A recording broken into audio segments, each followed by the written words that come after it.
കഴിഞ്ഞ 2-3-4 ദിവസങ്ങളായിട്ട് നമ്മൾ സോഷ്യൽ മീഡിയ ഒക്കെ നോക്കുമ്പോൾ യൂറോപ്പിൽ നിന്ന് വരുന്ന പല വിഷ്വൽസുകൾ നമുക്ക് കാണാൻ പറ്റുന്നത് ശക്തമായ ചൂടാണ് യൂറോപ്പിൽ ആകമാനുള്ളത്. പല ആളുകളും 2022 കണക്കൊക്കെ ഇപ്പോൾ വീണ്ടും റീസർഫ് ചെയ്ത് വന്നിട്ടുണ്ട്. 60,000-ഓളം ആളുകൾ യൂറോപ്പിലെ ആകമാനം ചൂടിൽ അകപ്പെട്ടുകൊണ്ട് മരണപ്പെട്ടിട്ടുണ്ട് എന്ന് പറയപ്പെടുന്നു.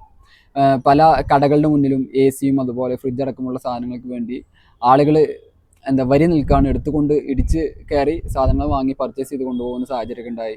അതുപോലെ ആളുകളൊക്കെ വിശറി കൈപ്പിടിച്ചിട്ടാണ് നടക്കുന്നത്.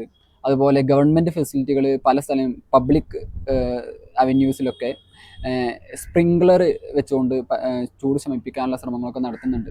അതൊക്കെ നല്ലതാണ്. പക്ഷെ എന്തുകൊണ്ടാണ് യൂറോപ്പ് ഈ ഒരു സാഹചര്യത്തിൽ ഈ ഒരു കഴിഞ്ഞ ഒരു 3-4 വർഷങ്ങളായിട്ട് കുറച്ച് ചൂട് അധികമായി വരുന്നത് എന്നതിനെക്കുറിച്ചുള്ള എൻ്റെതായ ചില ചിന്തകളാണ് ഞാനിവിടെ പങ്കുവെക്കുന്നത്. അപ്പോൾ അതിൽ ഏറ്റവും പ്രധാനപ്പെട്ട ഒരു കാരണം ക്ലൈമറ്റ് ചേഞ്ച് ആണ്. ഈ ക്ലൈമറ്റ് ചേഞ്ച് എന്ന് പറയുന്ന പ്രതിഭാസത്തെ നമ്മൾ എന്ത് ചെയ്യണം? അക്സെപ്റ്റ് ചെയ്യുക എന്നുള്ളത് നമ്മുടെ എല്ലാവരുടെയും ബാധ്യതയാണ്. കാരണം ക്ലൈമറ്റ് ചേഞ്ച് ഇപ്പോൾ ട്രംപണ്ണൻ 2016 പാരീസ് അഗ്രിമെൻറ്റ് വന്നിട്ടുണ്ടായിരുന്നു. ലീഗലി ബൈൻഡിങ് ആയിട്ടുള്ള അഗ്രിമെൻ്റ് ആണ്. അതനുസരിച്ച് നമ്മുടെ ഗ്ലോബലി എല്ലാ രാജ്യങ്ങളുടെയും കാർബൺ എമിഷൻ കുറച്ചുകൊണ്ട് വരിക, അതിൻ്റെ തുടർന്ന് ഒരു സെക്യൂർ ആയിട്ടുള്ള ഒരു സിസ്റ്റത്തിലേക്ക് നമ്മുടെ ഗ്ലോബൽ പ്ലാനറ്റിനെ മാറ്റുക എന്നുള്ളൊരു കാഴ്ചപ്പാട് മുന്നോട്ട് വെച്ചിരുന്നു. പക്ഷേ ഏറ്റവും കൂടുതൽ കാർബൺ എമിഷൻ പുറന്തള്ളുന്ന രാജ്യമായ അമേരിക്ക ഉൾപ്പെടെയുള്ള പല രാജ്യങ്ങളും അന്ന് അതിൽ ഒപ്പുവെച്ചിരുന്നു. പക്ഷേ പിന്നീട് ട്രംപ് എണ്ണം വന്നതിന് ശേഷം ഇങ്ങനെ ക്ലൈമറ്റ് ചേഞ്ച് എന്ന് പറയുന്നൊരു പ്രതിഭാസമൊന്നുമില്ല. അതൊക്കെ ശുദ്ധ തട്ടിപ്പാണ്. കാരണം അദ്ദേഹം ബിസിനസ്സുകാരനാണ്. അപ്പോൾ ബിസിനസ്സിനൊക്കെ കാര്യമായിട്ട് ബാധിക്കും. ക്ലൈമറ്റ് ചേഞ്ച് ഒരു പ്രതിഭാസമാണെന്ന് അംഗീകരിച്ച് അതിലേക്ക് ഫണ്ട് റേസ് ചെയ്യേണ്ട ഒരു സാഹചര്യം വന്നു കഴിഞ്ഞാൽ അമേരിക്ക ഉൾപ്പെടെ ഉള്ള ഇൻഡസ്ട്രിയൽ നേഷൻസിനൊക്കെ അത് കാര്യമായിട്ട് ബാധിക്കും. അദ്ദേഹം ബിസിനസ്സുകാരനാണ്. അപ്പോൾ അതൊന്നും ഇല്ലയെന്ന് പറഞ്ഞ് 2020 ആദ്യത്തെ അദ്ദേഹത്തിൻ്റെ ടേമിൽ തന്നെ ക്ലൈമറ്റ് ചേഞ്ച് ആ പാരീസ് അഗ്രിമെൻറ്റിൽ നിന്ന് അദ്ദേഹം വിഡ്രോ ചെയ്യുന്നു. ഇപ്പോൾ 2026 ആൾറെഡി അദ്ദേഹം വിഡ്രോ ചെയ്തതായിട്ട് പ്രഖ്യാപിക്കുകയും ചെയ്തു. പിന്നെ അതിനുശേഷം വരുന്ന വേറെയും കുറേ ഈ ക്ലൈമറ്റ് റിലേറ്റഡ് ആയിട്ടുള്ള പല ഗ്ലോബൽ അസോസിയേഷനിൽ നിന്നൊക്കെ അദ്ദേഹം മാറി നിൽക്കുന്നുണ്ട്. IPCCയിൽ നിന്ന് അദ്ദേഹം മാറി നിൽക്കുന്നുണ്ട്. സോ അദ്ദേഹം ഇതൊന്നും ഇല്ല എന്ന് പറയുന്നത്. പക്ഷേ അദ്ദേഹം ഇല്ല എന്ന് പറഞ്ഞാലും ഈ ഒരു പ്രതിഭാസത്തെ നമ്മൾ അംഗീകരിക്കുന്നത് വേണം. അപ്പോൾ ഒന്നാമത്തെ റീസൺ ക്ലൈമറ്റ് ചേഞ്ച് ആണ്. അപ്പോൾ ക്ലൈമറ്റ് ചേഞ്ച് വരുമ്പോൾ ചില ചൂടുള്ള സ്ഥലത്ത് ചിലപ്പോൾ തണുപ്പാവും, തണുപ്പുള്ള സ്ഥലത്ത് ചൂടാവും. ഇതൊക്കെ നമുക്ക് സ്ഥിരം കാണുന്നതാണ്. ഇപ്പോൾ നമ്മൾ തന്നെ ഒരു ക്ലൈമറ്റ് ചേഞ്ചിൻ്റെ ചില ഇമ്പാക്റ്റുകൾ ഫേസ് ചെയ്തുകൊണ്ടിരിക്കുകയാണ്. ഇപ്പോൾ സിമ്പിളായിട്ട് പറയുകയാണെങ്കിൽ നമ്മുടെ കേരളത്തിൽ ഇപ്പോൾ കഴിഞ്ഞ 2 ആഴ്ചയായിട്ട് മഴയൊക്കെ കിട്ടുന്നുണ്ടെന്നാണ് കേട്ടറിവ്. ഇപ്പോൾ ബാംഗ്ലൂരിൽ ഇപ്പോൾ നിങ്ങൾ കാണുന്നുണ്ട്, ഇപ്പോൾ കഴിഞ്ഞൊരു മാസമായിട്ട് ഇപ്പോൾ ജൂൺ മാസങ്ങളിലാണ് നമുക്കൊക്കെ മഴ കിട്ടുക. കാരണം നമ്മളൊക്കെ വെസ്റ്റേൺ ഗാർഡ്സിൻ്റെ ഭാഗമായി വരുന്ന സ്ഥലങ്ങളാണ്, പ്രദേശങ്ങളാണ്. മാത്രമല്ല മൺസൂൺ എന്ന് പറയുന്ന ആ ഒരു പ്രതിഭാസത്തെ, ലോക്കൽ പ്രതിഭാസത്തെ ആശ്രയിച്ചുകൊണ്ട് ജീവിക്കുന്ന ആൾക്കാരാണ്. നമ്മുടെ കൃഷിയും എല്ലാ കാര്യങ്ങളും അതിനോടനുബന്ധിച്ച് വരുന്നതാണ്. പക്ഷേ കഴിഞ്ഞൊരു മാസമായിട്ട് ഇപ്പോൾ ജൂൺ മാസത്തിൽ നമുക്ക് മഴ കിട്ടിയില്ല. ഇവിടെ ബാംഗ്ലൂർ മഴയെ പെയ്തിട്ടില്ല. ശരിക്കും മൺസൂൺ വന്നു കഴിഞ്ഞാൽ ഏറ്റവും കൂടുതൽ മഴ കിട്ടുന്ന ഒരു പ്രദേശമാണ് കർണാടക. പക്ഷേ നമുക്ക് മഴ കിട്ടുന്നില്ല. അതൊരു സാഹചര്യമാണ്. ഇപ്പോൾ KCBയിലൊക്കെ നമ്മുടെ സണ്ണി വൈദ്യുതി മന്ത്രി പറയുന്നത് മഴ കിട്ടാനില്ല, അതുകൊണ്ടാണ് KCBക്ക് വെള്ളം കിട്ടാനില്ല, വെള്ളം ഇല്ലാതെ എങ്ങനെ വൈദ്യുതി ഉൽപ്പാദിപ്പിക്കും, അദ്ദേഹം പറഞ്ഞൊരു റീസണാണ്. എനിവേ നമ്മളിത് ഫേസ് ചെയ്യുന്നുണ്ട്. പക്ഷേ ഈ ക്ലൈമറ്റ് ചേഞ്ച് പറയുന്ന ഒരു ഫെനോമിന നമ്മൾ ഫേസ് ചെയ്തുകൊണ്ടിരിക്കുകയാണ്. അതിൻ്റെ ഏറ്റവും പ്രധാനപ്പെട്ട ഒരു ഇമ്പാക്റ്റാണ് ഇപ്പോൾ ആരനുഭവിക്കുന്നത്? യൂറോപ്പ് അനുഭവിക്കുന്നത്. അപ്പോൾ ക്ലൈമറ്റ് ചേഞ്ച് എന്ന് പറഞ്ഞു പോകുന്നതിനപ്പുറം ക്ലൈമറ്റ് ചേഞ്ചിൻ്റെ എന്തൊക്കെ ഇമ്പാക്റ്റുകളാണ് അവിടെ ഉണ്ടാകുന്നതെന്ന് കൂടി പറയാം. അതിലൊന്നാമത്തതാണ് ആർട്ടിക് റീജിയൻ. നമ്മുടെ ആർട്ടിക് ഭൂപ്രദേശം എന്ന് കേട്ടിട്ടുണ്ടാവും. നമ്മുടെ നോർത്തേൺ ബെൽറ്റിലെ ഏറ്റവും അങ്ങേ തലയിലുള്ള ഒരു കോണ്ടിനെൻ്റ് ആണ്. അതിൽ കോണ്ടിനെൻ്റ് ഭാഗമായി വരുന്ന ഒരു പ്രദേശമാണ്. അപ്പോൾ യൂറോപ്പിനെ വളരെയധികം ടച്ച് ചെയ്യുന്ന, ആർട്ടിക്കിൽ വരുന്ന ഇംബാലൻസുകളൊക്കെ ഡയറക്റ്റ്ലി എഫക്റ്റ് ചെയ്യുന്ന ഒരു പ്രദേശമാണ് യൂറോപ്പ്. സോ അവിടെ നമ്മുടെ ടോട്ടൽ പ്ലാനറ്റ് നമ്മൾ പരിശോധിച്ച് നോക്കുമ്പോൾ അറൗണ്ട് 1.4 ടൈംസ് ആണ് എന്ത് ചെയ്യുന്നത്, ടോട്ടൽ പ്ലാനറ്റിലെ ഒരു ആവറേജ് ചൂട് കൂടുന്നത്.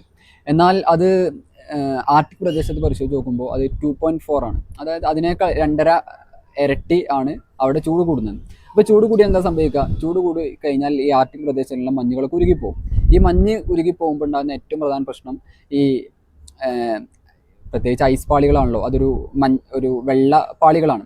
ഈ വെള്ളപ്പാളികൾക്ക് ഒരു അൽബിഡോ എഫക്റ്റ് എന്ന് പറയുന്ന ഒരു എഫക്റ്റ് അത് ഉണ്ടാക്കുന്നുണ്ട്. ഈ അൽബിഡോ എഫക്റ്റ് എന്ന് പറഞ്ഞാൽ സൂര്യൻ സാധാരണ ചൂട് വരുമ്പോൾ നമുക്ക് ഡയറക്റ്റ് ആയിട്ട് സൂര്യനിൽ നിന്നല്ല നമുക്ക് ചൂട് അനുഭവിക്കുന്നത്. മറിച്ച് സൂര്യൻ കത്തി ജ്വലിച്ച് അങ്ങനെ പോവും, നമുക്ക് ഭൂമിയിലേക്ക് ചൂട് വരും. പക്ഷേ അത് ഭൂമിയിൽ തട്ടി തിരിച്ചു പോകുമ്പോഴാണ് നമ്മൾ എന്ത് ചെയ്യുന്നത്, ഈ ചൂട് ഫേസ് ചെയ്യുന്നത്. അപ്പോൾ ഈ ആൽബിഡോ എഫക്റ്റ് ഉണ്ടാകുന്ന ഒരു പ്രതിഭാസം ഉള്ളത് കൊണ്ട് തന്നെ ചൂട് ഡയറക്റ്റ് ആയിട്ട് എന്ത് ചെയ്യും, ഈ ആർട്ടിക് പ്രദേശങ്ങളിൽ തട്ടുമ്പോൾ അത് ഡയറക്റ്റ് ആയിട്ട് എന്ത് ചെയ്യും, റിഫ്ലക്ട് ചെയ്ത് പോകും. ആര് ആഗിരണം ചെയ്യില്ല, അത് അബ്സോർബ് ചെയ്യില്ല, ഭൂമി അബ്സോർബ് ചെയ്യില്ല. അങ്ങനെ ഒരു പ്രതിഭാസം ഉണ്ടായിരുന്നു. അപ്പോൾ ആർട്ടിക്കിൽ ഈ ഐസുകളൊക്കെ മെൽറ്റായി പോകുന്നതോടുകൂടി അവിടെ എന്ത് ചെയ്യാണ്, ഡാർക്ക് സ്പോട്ടുകൾ ഒരുപാട് ഉണ്ടാവാണ്. ഈ ഡാർക്കിൻ്റെയും വൈറ്റ് കളറിൻ്റെയും വ്യത്യാസം, ഡാർക്ക് കാരണം ഡാർക്കുകൾ എന്ത് ചെയ്യും, ഈ ചൂടിനെ അബ്സോർബ് ചെയ്യും, വൈറ്റ് ആണെന്നുണ്ടെങ്കിൽ റിഫ്ലക്ട് ചെയ്യും. ഇപ്പോൾ നമ്മുടെ നാട്ടിലൊക്കെ വീടുകളുണ്ട്, നിങ്ങൾ കണ്ടിട്ടുണ്ടാവും. ഈ വീടുകളുടെ പ്രത്യേകത എന്താണ്, നമ്മളൊക്കെ എല്ലാവരും വെള്ള പെയിന്റ് അടിക്കും. വെള്ള പെയിന്റ് വെറുതെ അടിക്കുന്നതല്ല, അതൊരു ആൽബിഡോ എഫക്റ്റ് ഉണ്ടാക്കാൻ വേണ്ടിയാണ്. ചൂട് വരുമ്പോൾ ഡയറക്റ്റ് ആയിട്ട് ഹിറ്റ് ചെയ്യുമ്പോൾ ചൂട് എന്ത് ചെയ്യും, തിരിച്ച് റിഫ്ലക്ട് ചെയ്ത് അന്തരീക്ഷത്തേക്ക് തിരിച്ചു പോകുന്നൊരു പ്രതിഭാസമാണ്. അപ്പോൾ അതിൻ്റെ ഒരു കുറവ് ആരനുഭവിക്കുന്നുണ്ട്, നമ്മുടെ യൂറോപ്പ് അനുഭവിക്കുന്നുണ്ട്. അപ്പോൾ വളരെ ചൂട് എവിടെ കൂടാണ്, ആർട്ടിക് പ്രദേശത്തിന് ചൂട് കൂടാണ്. അപ്പോൾ അതിൻ്റെ ഫലമായിട്ട് എവിടെയും ചൂട് കൂടും, ഈ യൂറോപ്പ് റീജിയനിലൊക്കെ ചൂട് കൂടും.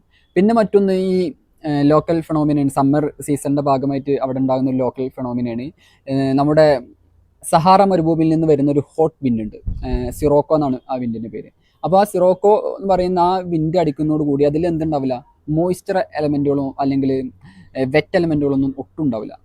അപ്പോൾ സ്വാഭാവികമായിട്ടും അത് നേരെ ആദ്യം മൊറോക്കോ അതുപോലെയുള്ള അതിങ്ങനെ കഴിഞ്ഞ് മെഡിറ്ററേനിയൻ സീ കഴിഞ്ഞ് നേരെ യൂറോപ്പിലേക്ക് അടിച്ചു വീശാണ്. അപ്പോൾ അതിൻ്റെ പരിസര പ്രദേശങ്ങളിലാണ് ഫ്രാൻസ്, പോർച്ചുഗൽ, ജർമ്മനി, സ്പെയിൻ അടക്കമുള്ള രാജ്യങ്ങളൊക്കെ എന്ത് ചെയ്യാണ്, ഈ ഒരു ചൂട് ഫേസ് ചെയ്യേണ്ടി വരികയാണ്.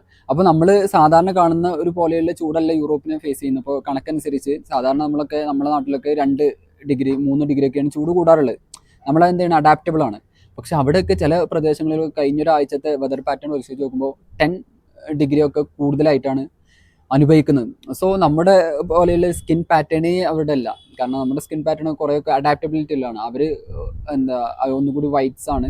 അപ്പോൾ അവർക്ക് ആ സ്കിൻ പാറ്റേണിന് അതിന് അഡാപ്റ്റ് ചെയ്യാനൊന്നും കഴിയാത്തൊരു സാഹചര്യം കൂടി യൂറോപ്പിലെ ജനങ്ങൾക്ക് ഉണ്ട് എന്നതാണ് ഒരു യാഥാർത്ഥ്യം.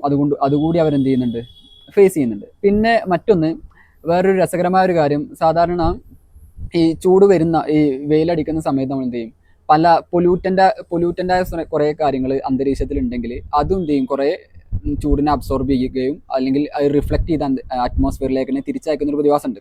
പക്ഷേ യൂറോപ്പിനെ സംബന്ധിച്ച് അവർ ഒന്നുകൂടി എക്കോ ഫ്രണ്ട്ലി ആയി ജീവിക്കുന്ന ആൾക്കാരായതുകൊണ്ട് തന്നെ അവിടെ പൊല്യൂട്ടൻ്റ് കമ്പാരിറ്റീവ്ലി കുറവാണ്. അപ്പോൾ അന്തരീക്ഷത്തിൽ പൊല്യൂട്ടൻറ്റിൻ്റെ അളവ് കുറവാകുമ്പോൾ എന്ത് സംഭവിക്കും, സ്വാഭാവികമായിട്ട് ഡയറക്റ്റ് ആയിട്ടുള്ള സൂര്യരശ്മികൾ യൂറോപ്പിലെ പരിസര പ്രദേശങ്ങളിലേക്ക് വരും. അപ്പോൾ അതിൻ്റെ ഒരു സൈഡ് എഫക്റ്റ് ആണ്. എനിവേ നമ്മളത് കുറ്റപ്പെടുത്തിയൊരു കാര്യമൊന്നുമില്ല. നമ്മൾ ഈ ഒരു ക്ലൈമറ്റ് ചേഞ്ച് എന്ന് പറയുന്ന പ്രതിഭാസത്തെ നമ്മൾ ഏതെങ്കിലും ഒരാൾ അല്ലെങ്കിൽ ഒരു രാജ്യം ഒറ്റക്ക് നേരിടാൻ കഴിയുന്നൊരു സാഹചര്യമല്ല. അത് ഒരു ഗ്ലോബൽ ഫെനോമിനയാണ്. എല്ലാ രാജ്യങ്ങളും ഒരുമിച്ച് നിന്ന് പ്രവർത്തിച്ചാൽ മാത്രമേ ഇതിനെ അതിജീവിക്കാൻ കഴിയുള്ളൂ. ഇപ്പോൾ ഉദാഹരണത്തിന് പറയുകയാണെന്നുണ്ടെങ്കിൽ നിങ്ങൾ വീട്ടിൽ എന്ത് ചെയ്യുന്നുണ്ട്, നിങ്ങൾ ഭയങ്കര എക്കോ ഫ്രണ്ട്ലി ആയി ജീവിക്കുന്ന ആൾക്കാരാണ്, വേസ്റ്റൊക്കെ കമ്പാരിറ്റീവ്ലി നിങ്ങൾ റിസൈക്കിൾ ചെയ്യുന്നുണ്ട്, അങ്ങനെയൊക്കെ ചെയ്ത് ജീവിക്കുന്ന ആൾക്കാരാണ്. പക്ഷേ നിങ്ങൾ അയൽവാസികൾ കംപ്ലീറ്റ് ആൾക്കാരും ഈ വേസ്റ്റ് പുറത്തേക്ക് എറിയുന്ന ആൾക്കാരാണ്, അല്ലെങ്കിൽ അതിന് വെള്ളം കെട്ടിക്കിടക്കുന്ന കണ്ടാൽ അതൊന്നും മെയിൻ്റ് ആക്കാത്ത ആൾക്കാരാണെന്നുണ്ടെങ്കിൽ മഴ പെയ്ത് കൊതുക് മുട്ടയിട്ട് അതിൽ പെരുകി വന്നു കഴിഞ്ഞാൽ അപ്പുറത്ത് വരുന്ന കൊതുകുകളൊക്കെ എന്ത് ചെയ്യും, നിങ്ങളുടെ വീട്ടിലേക്കും വരും. ആ പ്രതിഭാസം നിങ്ങളും എന്ത് ചെയ്യേണ്ടി വരും, അനുഭവിക്കേണ്ടി വരും. അപ്പോൾ അവരെ മാത്രമല്ല ബാധിക്കുക. അതേപോലെയാണ് ഏതെങ്കിലും ഒരു രാജ്യം മാത്രം അല്ലെങ്കിൽ ഒരു കോണ്ടിനെൻറ്റ് മാത്രം എക്കോ ഫ്രണ്ട്ലി ആയി ജീവിച്ചു എന്നുകൊണ്ട് മാത്രം എന്ത് ചെയ്യില്ല, ഇതിനെ നമുക്ക് കൺട്രോൾ ചെയ്യാൻ കഴിയില്ല. അപ്പോൾ കാർബൺ എമിഷൻ കമ്പാരിറ്റീവ് നമ്മൾ ഗ്ലോബലി നമ്മൾ നോക്കുമ്പോൾ ഏറ്റവും കൂടുതൽ എമിറ്റ് ചെയ്യുന്ന ഒരു രാജ്യം ഏതാണ്, അമേരിക്കയാണ്. പിന്നെ റഷ്യ ഉണ്ട്, പിന്നെ ചൈന ഉണ്ട്. നമ്മളൊക്കെ പെർ ക്യാപിറ്റ വൈസ് നോക്കുകയാണെന്നുണ്ടെങ്കിൽ നമ്മൾക്ക് എന്താണ്, വളരെ ലോവസ്റ്റ് ആണ്, 3rd or 4th ഒക്കെ ആയിട്ട് വരിക.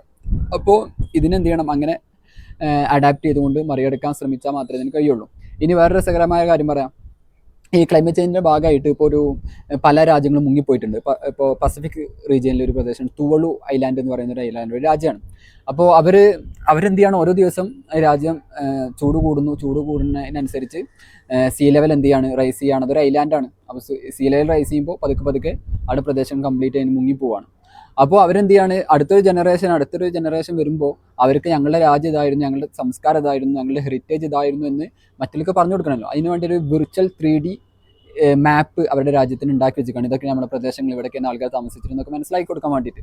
അപ്പോൾ എന്തിനാണ് ചെയ്യുന്നത്, അപ്പോൾ ഇവർ എക്കോ ഫ്രണ്ട്ലി ആയിട്ടോ അല്ലെങ്കിൽ സീറോ കാർബൺ എമിഷൻ ഉള്ള ഒരു രാജ്യം അല്ലെങ്കിൽ ഒരു ഐലാൻഡ് ആണെങ്കിൽ പോലും മറ്റു അമേരിക്കയും അതുപോലെ യൂറോപ്യൻ രാജ്യങ്ങളും ചൈനയും ഇന്ത്യ അടക്കമുള്ള രാജ്യങ്ങളൊക്കെ എമിറ്റ് ചെയ്യുന്നതിൻ്റെ ദുരന്തഫലം ആരാണ് അനുഭവിക്കുന്നത്, ഈ കൊച്ചു സ്റ്റേറ്റുകളും കൊച്ചു ഐലാൻഡുകളൊക്കെയാണ്. അപ്പോൾ ആ ഒരു പ്രതിഭാസമാണ് ഇപ്പോൾ യൂറോപ്പിലെ പല സ്റ്റേറ്റുകളും പല രാജ്യങ്ങളും അനുഭവിച്ചുകൊണ്ടിരിക്കുന്നത്. അപ്പോൾ ഇത് ഒരു ലോക്കൽ ഫിനോമിനയാണ് എന്ന് പറഞ്ഞ് തള്ളിക്കളയാൻ കഴിയില്ല. ചിലപ്പോൾ എന്ത് ചെയ്യാം, ഇത് വൈഡ്ലി എല്ലാവരും എഫക്റ്റ് ചെയ്യാൻ പറ്റും. ഇപ്പോൾ നമ്മൾ എന്ത് ചെയ്യാണ്, അത് അവിടെ എവിടെയെങ്കിലും രാജ്യത്ത് സംഭവിക്കുന്ന കാര്യമാണെന്ന് വിചാരിച്ച് നമ്മൾ എന്ത് ചെയ്യരുത്, ചെറുതായി കാണരുത്. കാരണം ഉദാഹരണത്തിന് മൺസൂൺ വൈകി ആരെയും ബാധിക്കാം, നമ്മുടെ രാജ്യത്തെ നമ്മുടെ കർഷകരൊക്കെ ബാധിക്കും. കാരണം നമ്മൾ എന്ത് ചെയ്യണം, മൺസൂണിനെ ഡിപ്പെൻഡ് ചെയ്തുകൊണ്ടാണ് നമ്മുടെ കൃഷിയുടെ 60% വരുന്നത്. അപ്പോൾ അത് നമുക്കൊന്ന് കാൽക്കുലേറ്റ് ചെയ്യാൻ പറ്റില്ല. ഇപ്പോൾ ഇവിടെ മഴ ഇതുവരെ വന്നിട്ടില്ല, ജൂൺ മാസത്തിൽ മഴ തന്നെ പെയ്തിട്ടില്ല എന്ന് പറഞ്ഞാൽ നമ്മൾ എന്താ ആലോചിച്ച് നോക്കും. അപ്പോൾ ഈ ജൂൺ മാസത്തിൽ ഇന്ത്യ അടക്കമുള്ള പ്രദേശങ്ങളിൽ അല്ലെങ്കിൽ കേരളത്തിൽ അടക്കമുള്ള സ്ഥലങ്ങളിലൊക്കെ മഴ കിട്ടാത്തതിൻ്റെ ഒരു പ്രധാനപ്പെട്ട റീസൺ ആയിട്ട് പറയുന്നത് എൽനിനോ ഇമ്പാക്റ്റ് ആണ്. ഞാൻ നേരത്തെ പറഞ്ഞിട്ടുണ്ടായിരുന്നു, പസഫിക് റീജിയനിൽ ജലങ്ങളിൽ എന്ത് ചെയ്യാണ്, ചൂട് കൂടാണ്. അപ്പോൾ ചൂട് കൂടുമ്പോൾ പസഫിക് റീജിയനിൽ പ്രത്യേകിച്ച് പസഫിക്കിൻ്റെ ഈസ്റ്റേൺ ഭാഗത്ത് ചൂട് കൂടാണ്. ഈസ്റ്റേൺ ഭാഗത്ത് ചൂട് കൂടുമ്പോൾ എന്ത് ചെയ്യും, മറ്റ് സ്ഥലങ്ങളിലുള്ള മഴമേഘങ്ങളൊക്കെ ആ ഭാഗത്തേക്ക് തമ്പടിക്കും. ആ മഴമേഘങ്ങൾ പോകുന്ന എവിടെ നിന്നാണ്, നമ്മുടെ ഇന്ത്യ ഉൾപ്പെടെയുള്ള പസഫിക്കിൻ്റെ വെസ്റ്റേൺ ഭാഗത്തു നിന്നാണ് മഴമേഘങ്ങളൊക്കെ അങ്ങോട്ട് പോകുന്നത്. അപ്പോൾ എന്ത് ചെയ്യും, അവിടെ ചൂട് കൂടി പിന്നീട് അവിടെ ശക്തമായ ഫ്ലഡും ഉണ്ടാവും. നമ്മളിവിടുത്തെ മഴമേഘങ്ങളൊക്കെ അങ്ങോട്ട് പോയി നമുക്ക് മഴ കിട്ടാത്തൊരു സാഹചര്യം വരും. അപ്പോൾ ഇതൊരു ഫിനോമിനയാണ്. അപ്പോൾ ഇതും ഈ എൽനിനോ ഇമ്പാക്റ്റ് കൂടി ഇതിനെ ട്രിഗർ ചെയ്തിട്ടുണ്ട് എന്നൊക്കെയാണ് സയൻറ്റിസ്റ്റുകൾ സത്യത്തിൽ പറയുന്നത്.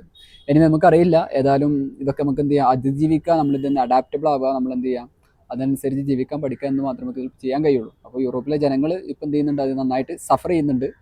പിന്നെ രസകരമായ മറ്റ് ചില കാര്യങ്ങളുണ്ട്. ഇപ്പോൾ സൗദി ഉൾപ്പെടെയുള്ള യമൻ ഉൾപ്പെടെയുള്ള പല പ്രദേശങ്ങളിലും എന്ത് ചെയ്യണം, മഞ്ഞ് വീഴ്ച വരികയാണ്. മരുഭൂമികളായി കിടന്നിരുന്ന പല പ്രദേശങ്ങളിലും എന്ത് ചെയ്യാം, മഞ്ഞ് വീഴ്ച വരികയാണ്. നമ്മൾ സ്വിറ്റ്സർലാൻഡിലേക്കും കാനഡയിലേക്കും പോയി മഞ്ഞും ഹരിതാപയും പച്ചപ്പൊക്കെ കാണാൻ വേണ്ടി പോകാറുണ്ടല്ലോ. അപ്പോൾ അത് എവിടെ വരികയാണ്, ഇതുവരെ മരുഭൂമിയായി കിടന്ന പല പ്രദേശങ്ങളിലും മഞ്ഞ് വീഴ്ചയൊക്കെ ആരംഭിച്ചിട്ടുണ്ട്. ഇതും എന്താണ്, ക്ലൈമറ്റ് ചേഞ്ചിൻ്റെ ഒരു ഇംബാലൻസ് ആണ്. അപ്പോൾ വരും ഒരു 100 വർഷം കഴിഞ്ഞാലൊക്കെയാണ് എങ്ങനെയാണ് നമ്മുടെ പ്ലാനറ്റ് തിരിഞ്ഞ് കളിഞ്ഞ് പോകുന്നത് എന്ന് നമുക്ക് മനസ്സിലാവുള്ളൂ. എനിവേ എല്ലാവരും എന്ത് ചെയ്യുക, ജാഗ്രതയോട് കൂടി കാത്തിരിക്കുക. നമുക്ക് എന്ത് ചെയ്യട്ടെ, മഴ കിട്ടട്ടെ. ഇന്നും ഒരു മഴക്കാരൊക്കെ ഇവിടെ ബാക്കിൽ കാണുന്നുണ്ട്, മഴമേഖലകൾ കാണുന്നുണ്ട്. പക്ഷെ എന്തെങ്കിലും മഴ പെയ്യുമെന്ന് നമുക്ക് പറയാൻ പറ്റില്ല. ഏതായാലും ഇതൊക്കെയാണ് അതിൻ്റെ പ്രധാനപ്പെട്ട റീസൺസ്.